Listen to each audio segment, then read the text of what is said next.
오늘 우리 함께 볼 말씀은 창세기 27장 16절에서 19절까지의 말씀입니다. 창세기 27장 16절에서 19절까지의 말씀입니다. 우리 다 같이 봉독하도록 하겠습니다. 리브가는 염소 새끼 가죽을 야곱의 매끈한 손과 목덜미에 둘러주고 나서 자기가 마련한 별미와 빵을 아들 야곱에게 들려주었다. 야곱이 아버지에게 가서 아버지 하고 불렀다. 그러자 이삭이 나 여기 있다. 아들아 너는 누구냐 하고 물었다. 야곱이 아버지에게 말하였다. 저는 아버지의 맏아들 에서입니다. 아버지께서 말씀하신 그대로 하였습니다. 이제 일어나 앉으셔서 제가 사냥하여 온 고기를 잡수시고 저에게 마음껏 축복하여 주시기 바랍니다. 아멘. 우리 오늘은 털을 붙이자라는 제목으로 함께 말씀을 나눠보려고 해요. 우리 지난주에는 하나님이 아브라함에게 이삭을 바쳐라 라고 말씀하신 장면까지 함께 봤어요. 다시 한번 살펴보자면 이런 내용이었어요. 아브라함이 100세가 됐을 때 이삭이라는 아이를 얻어요. 그런 아브라함에게 하나님께서 이렇게 말씀하시는 거예요. 저기 모리아 산이라는 곳에 가서 이삭을 제물로 바치라 라고 말이에요. 당시에 제물로 바친다는 것은 그냥 제단에 가서 하나님 여기 제물이요 하는 수준의 행동이 아니었어요. 제물로 바친다는 것은 자신의 손으로 제물을 죽이고 또 피를 빼고 이렇게 토막내서 불로 태우는 그런 행위가 제사를 드리는 행위였어요. 하나님은 아브라함에게 이삭을 데리고 이삭을 가지고 이런 일을 하라고 하신 거예요. 아브라함은 이 하나님의 명령을 들어요. 이 명령을 듣고 다음날 아브라함은 일찍 일어나서 이삭과 자신의 종들한테 말하는 거예요. 근데 네. 아브라함보다 이삭 이야기에서 그 야곱이랑 그 이야기가 더 뒤쪽 아니에요? 맞아요. 오늘 거기까지 다 나오게 될 거예요. 우리 좀 차근차근 살펴볼게요. 그래서 아브라함은 방금 말했던 것처럼 이삭과 종들에게 같이 가자고 해요. 제사를 드리러. 물론 아브라함은 마음이 좋지 않았겠지만 그 누구한테도 이 이야기를 하지 않고 묵묵히 길을 가죠. 그렇게 사흘을 걸어서 모리아산 근처까지 도착을 해요. 저 멀리에 산이 보이자 아브라함은 같이 온 종들한테 이야기하는 거예요. 산에 가서 제사를 드리는 것은 나랑 이삭 둘이 다녀올게. 너희는 여기에서 기다려 라고 말이에요. 그렇게 아브라함은 이삭에게는 제사에 쓸 장작을 들게 하고 본인은 불과 칼을 들고 산을 올라요. 이렇게 준비물을 챙겨서 산을 오르다 보니까 이삭이 뭔가 이상한 거예요. 당시에 제사를 드리려면 방금 말했던 장작과 불 그리고 제물을 잡을 칼이 있어야 했어요. 이삭이 보니까 이런 준비물들은 다 있는데 정작 가장 중요한 준비물이 없는 거예요. 맞아요. 가장 중요한 준비물인 제물이 없었어요. 그래서 아브라함한테 이렇게 물어봐요. 아버지, 우리가 제사로 드릴 양은 어디에 있나요? 라고 말이에요. 아브라함은 대답해요. 제사에 쓸 양은 하나님께서 준비해 주실 거야 라고 말이에요. 그렇게 대화를 나누다 보니까 결국 제사를 드릴 만한 장소에 도착을 했죠. 아브라함은 돌로 제단을 쌓고 이삭이 들고 온 장작을 그 위에 올려요. 그리고 갑자기 아브라함은 이삭을 묶어서 그 장작 위에 올리는 거죠. 이삭은 정말 당황했을 거예요. 그래서 아버지를 설득하려고 이렇게 눈을 들어서 보니까 설득할 시간도 없이 아브라함은 이미 칼을 들고 이삭을 찌르려고 하고 있었어요. 그때 하늘에서 아브라함아 아브라함아 하는 소리가 들려와요. 하나님의 천사가 아브라함을 부르는 소리였어요. 천사는 이삭한테 손을 대지 말라라고 이야기해요. 아들까지 아끼지 않는 그 아브라함의 마음을 하나님이 이미 아셨다라고 말하죠. 그때 갑자기 저기 풀숲에서 매 하는 양 소리가 들려요. 아브라함이 그쪽을 보니까 순양 한 마리가 수컷 양 한 마리가 수풀에 뿔이 걸려서 옴짝달싹 못하는 상황이었던 거예요. 아브라함은 그 양으로 하나님께 제사를 드려요. 그리고 이때 하나님은 다시 한번 아브라함에게 축복을 약속하세요. 아브라함은 그 모리아 산의 이름을 여호와 이레라고 찬송해요. 여호와 이레는 준비하시는 하나님이라는 뜻이거든요. 그렇게 이로부터 또 먼 시간이 지나서 이제 아브라함의 삶에는 많은 변화가 있게 돼요. 아내인 사라는 먼저 세상을 떠나요. 아브라함은 땅을 사서 그 사라를 잘 묻어주죠. 사라가 몇 살로 죽었어요? 사라가 몇 살로 죽었는지 나와 있지 않지만 그냥 성경의 그 전후 사정을 봤을 때 이삭을 제물로 바치려고 한 사건 뒤에 있었다 정도로 우리가 볼 수 있을 것 같아요. 그러고 보니까 자신의 아들인 이삭이 이제 결혼을 해야 될 것 같은 거예요. 그래서 아브라함은 자신의 종을 불러요. 불러서 이제 이삭이 결혼을 해야 할 텐데 당신이 그 이삭의 신부감을 찾아서 데려올 수 있겠습니까? 라고 부탁을 해요. 아브라함은 특별히 자신이 그 당시에 살고 있던 가나안 땅이 아닌 본인이 원래 살던 곳에 살던 여인과 이삭이 결혼하기를 바랬어요. 당시에 가나안 사람들이 하나님의 사람들이라고 생각하지 않았기 때문에 아브라함은 그런 선택을 한 거였어요. 어쨌든 이런 아브라함의 미션을 받고 그 종은 낙타를 타고 아브라함이 원래 살던 곳으로 가요. 저녁쯤에 이제 나홀의 성이라는 성 근처에 도착해요. 그 근처에 있는 우물가에서 잠시 쉬면서 이렇게 기도하는 거예요. 하나님, 이제 저녁 시간이라서 저 성 안에 있는 여인들이 이제 밤에 쓸 물을 기르러 나올 텐데 그 중에 도대체 누가 이삭의 신부감인지 제가 어떻게 알겠습니까?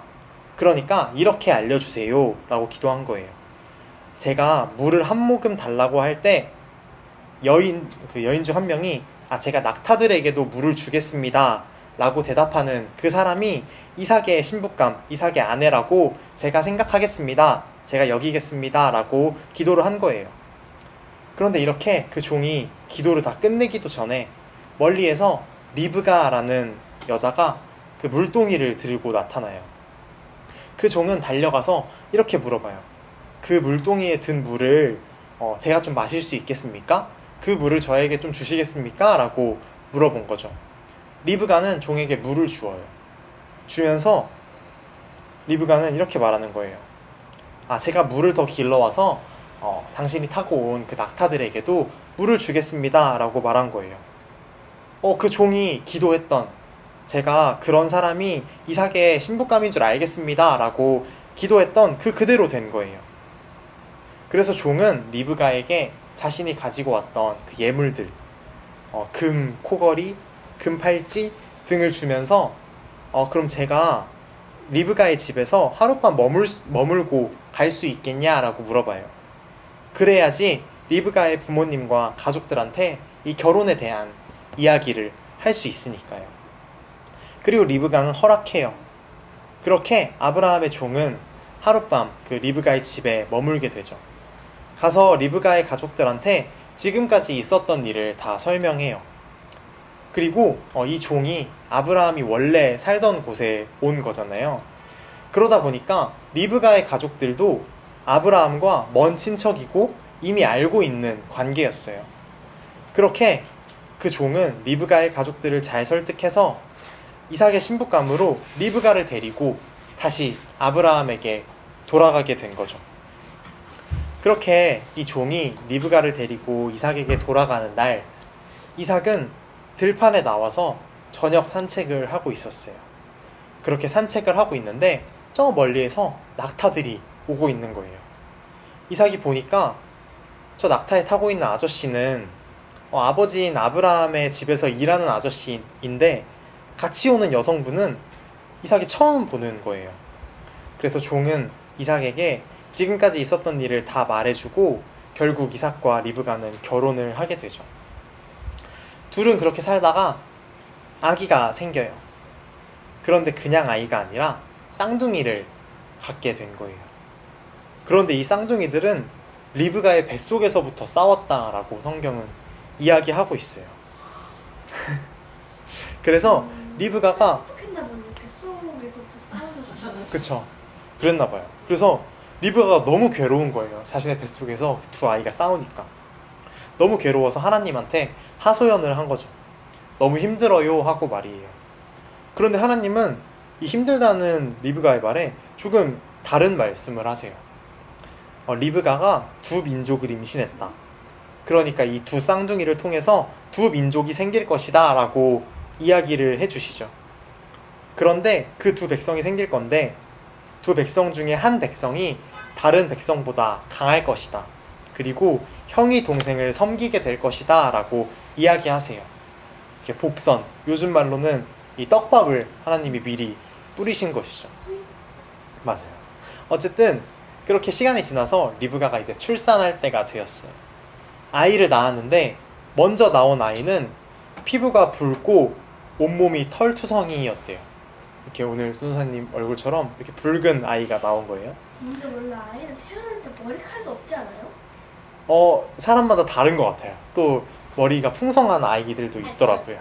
그럴 것 같죠. 이제부터 이야기. 그래서 한번 들어봐요. 그래서 이 아이의 이름을 털이라는 뜻을 가지고 있는 에서라고 지었어요. 그리고 이 에서의 뒤에 이어서 동생이 바로 나와요. 쌍둥이였잖아요. 그런데 그 동생이 에서의 발 뒤꿈치를 잡고 있는 거예요. 그래서 둘째는 발 뒤꿈치를 잡다, 속이다 라는 뜻의 야곱이라는 이름으로 불려요. 그렇게 두 아이는 무럭무럭 자라요.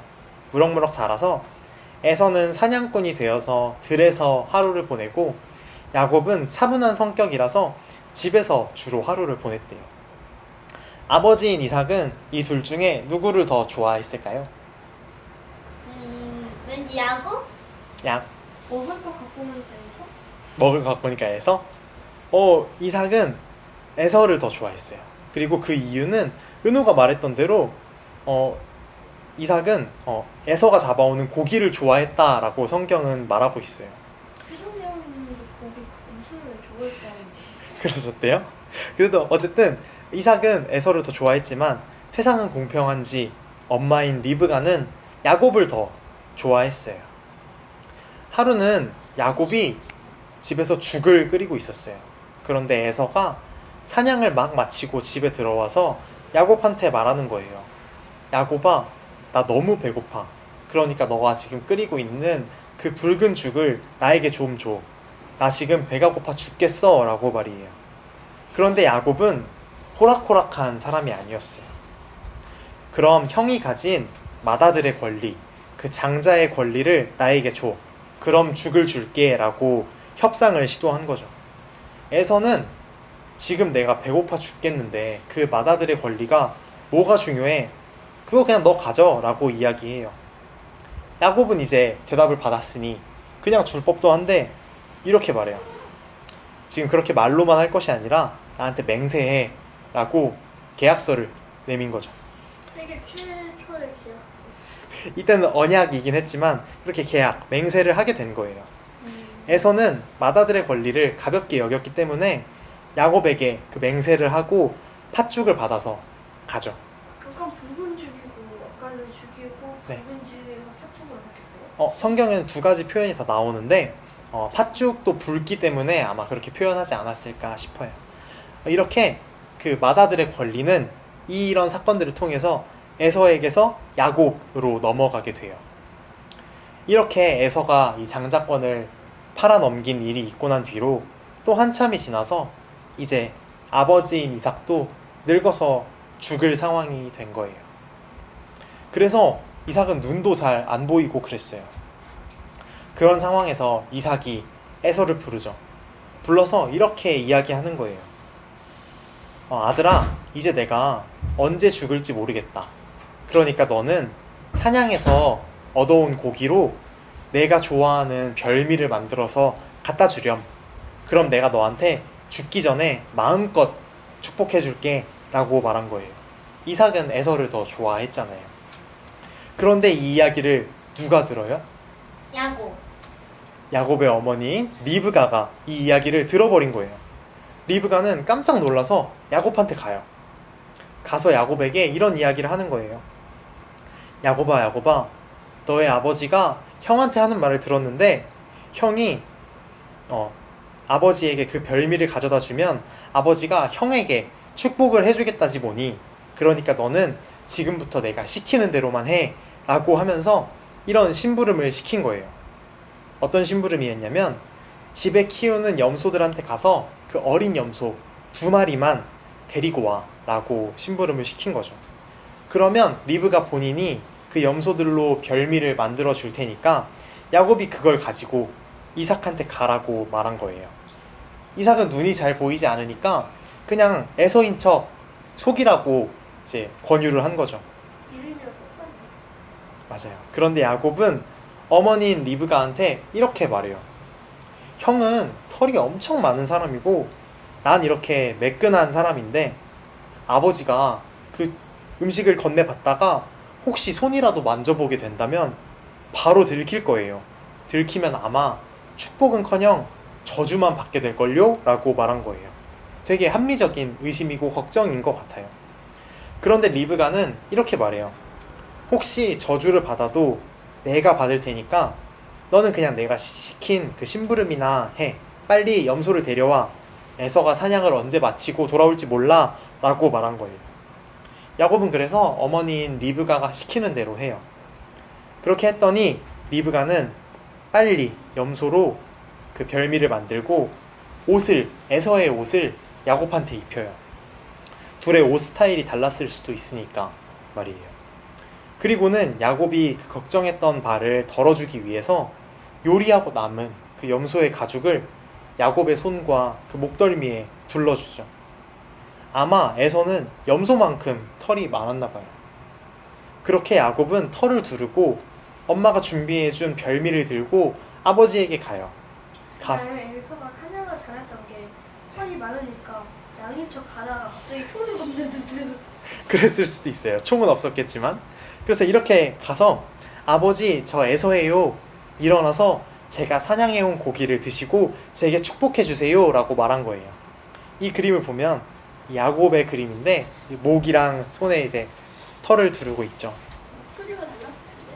이삭은 맞아요. 은우의 말대로 뭔가 이상한 거예요. 그래서 아니 어떻게 이렇게 빨리 왔니? 라고 처음에 물어봐요. 야곱은 하나님이 사냥을 순조롭게 해주셨어요 라고 이야기해요.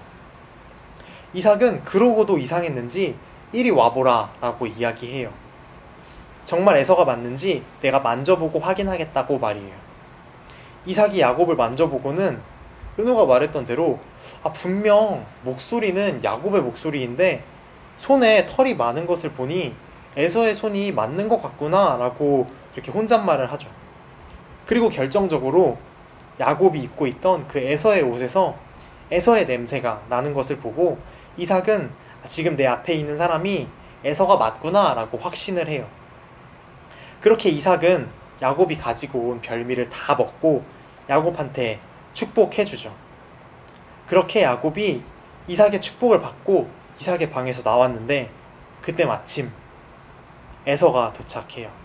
에서도 요리를 해서 이삭한테 갔죠. 간발의 차로 말이에요. 이삭에게 가서 아버지 저 왔어요. 축복해주세요 라고 한 거예요. 그런데 이삭이 에서의 목소리를 듣고는 부들부들 떨면서 말을 더듬는 거예요. 아니 너가 에서라면 방금 와서 내 축복을 받아간 사람은 누구지? 라고 말이에요.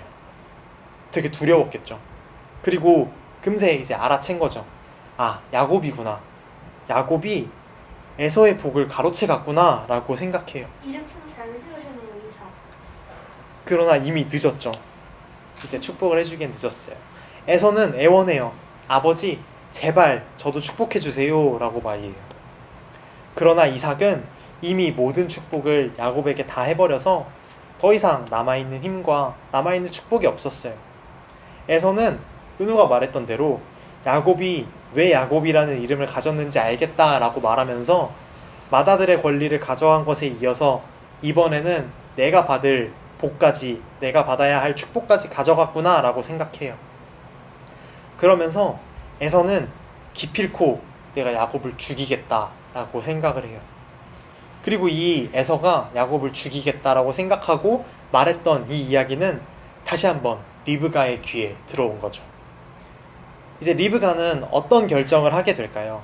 그리고 에서와 야곱은 어떤 결말을 맞이하게 될까요? 이건 다음 주에 또 이어서 들어볼게요.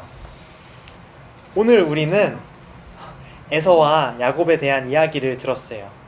야곱은 하나님의 축복을 정말 사랑하는 사람이었어요. 반면에 에서는 그 맏아들의 권리를 가볍게 여겼죠.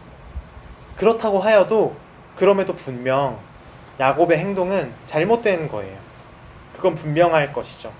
야곱은 복을 받기 위해서 눈이 보이지 않는 아버지를 속이고 형을 골탕 먹였으니까요. 그러나 오늘에 와서 이 두 명의 평가는 완벽하게 갈려요. 야곱은 에서에 비해 더 훌륭한 신앙인으로 평가를 받죠. 왜 그럴까요? 야곱의 행동은 잘못되었을지언정 야곱이 하나님을 사랑하는 그 마음은 소중하고 귀한 것이었기 때문에 그래요. 전도사님이 오늘 설교의 제목을 털을 붙이자라고 했잖아요. 물론 우리는 털을 붙이는 행동, 정말 그 야곱처럼 비도덕적인 행동 자체를 하는 것은 안 될 거예요. 분명 안 되죠. 그런데 우리도 야곱처럼 누군가를 막 속이고 골탕 먹이자라고 할 수는 없겠지만 야곱이 털을 붙이면서 했던 생각과 그 마음만은 우리가 본받으면 좋겠어요. 사실 이 털을 붙이는 행위는 야곱에게도 그리 유쾌한 행동이 아니었거든요. 생각해보세요. 고기를 요리하고 남은 가죽, 그 아무리 잘 닦았다고 하여도 피가 묻어있고 그 염소의 냄새가 남아있는 그 가죽을 손과 목덜미에 두르는 것은 너무 불쾌한 일이잖아요. 그냥 형을 골탕 먹여야지라고 낄낄 웃으면서 할 수 있는 그런 가벼운 행동이 아니라는 거예요. 그리고 성경을 보면 분명 야곱은 형과 그 아버지에게 당할 일들을 걱정했어요. 야곱은 이 마음의 걱정과 이런 신체적인, 물리적인 불쾌함을 이겨내고 하나님을 사랑하는 마음과 축복을 받고 싶은 심정으로 그런 일을 했던 것이죠. 우리 그러한 야곱의 그 간절함과 그 마음을 우리 본받으면 좋겠다라고 생각을 했어요. 우리 이 시간 한번 기도하면 좋겠어요.